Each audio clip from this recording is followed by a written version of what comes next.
This video is intended to aid in the maintenance of the George Fisher 5 Series diaphragm valves. Let's get you familiar with the valve components. First you have the handle, then the housing nut, the inner housing assembly, spindle assembly including the diaphragm holder, the compressor, and the diaphragm. Below all of these components is the valve body itself. Before getting started, the tools you need will be either a strap wrench for 1/2 to 1 inch valves or a valve nut key for 1 1/4 to 2 inch valves. You will also need a small screwdriver to remove the valve handle and an adjustable wrench with a small pipe section for additional leverage as may be necessary for the valve nut key. In this video, we will service the valve while installed in the piping system. Before beginning any work on the valve, consult the operation and maintenance section of the instruction manual. Observe safety precautions, including the use of protective clothing, gloves, and face protection.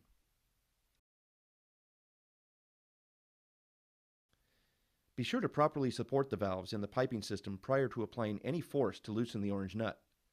Do not apply force to an unsupported valve, as the stress may cause damage to the piping system.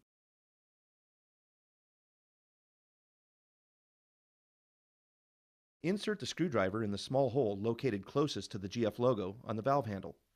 At this point, you will be able to dislodge the handle assembly and remove it.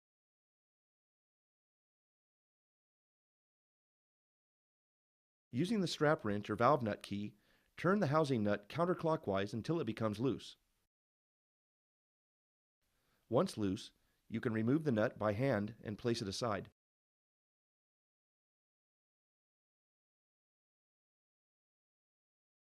Pull the assembly, including the inner housing, spindle, compressor, and diaphragm from the valve body.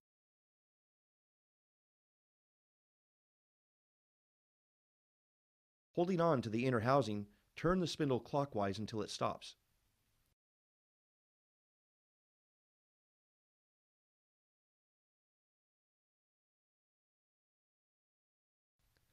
Remove the diaphragm by turning it counterclockwise.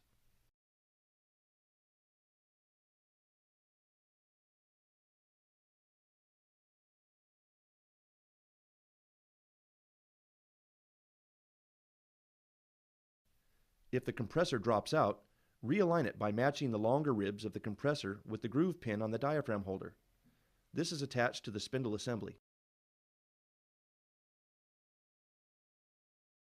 If you are using a PTFE diaphragm, be sure that the tabs on the PTFE are aligned with the tabs on the elastomer portion of the diaphragm. Take the new diaphragm and, ensuring the compressor is aligned as previously described, screw on the diaphragm until hand tight. Then, back it off 1/4 turn.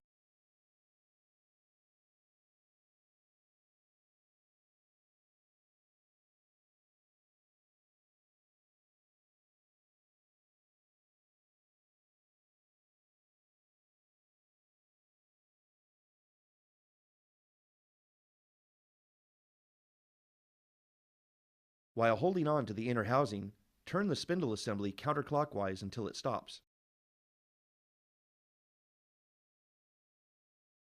Note, when replacing the diaphragm, be sure to remove the old diaphragm material type indicator on the valve body and replace it with the new one included in the replacement diaphragm packaging. Insert this assembly back into the valve body, ensuring that the tabs on the diaphragm and the grooves on the inner housing align with the valve body. It is now time to reinstall the orange housing nut. Turn it hand tight, and then, using the strap wrench or valve nut key, tighten the nut until the small square alignment tab on the orange nut lines up with the diaphragm material type indicator.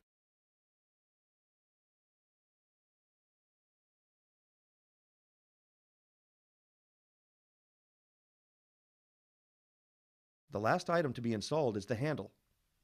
Line up the largest groove on the handle with the largest tooth on the spindle. Place the handle over the spindle and turn 1 full turn clockwise. The handle will lock in place at this point. The assembly is now complete, and the valve is ready to go back into service. For service of actuated valves, it is recommended that these be returned to the nearest factory service center. GF assembly technicians are fully equipped to provide maintenance for your actuated valves.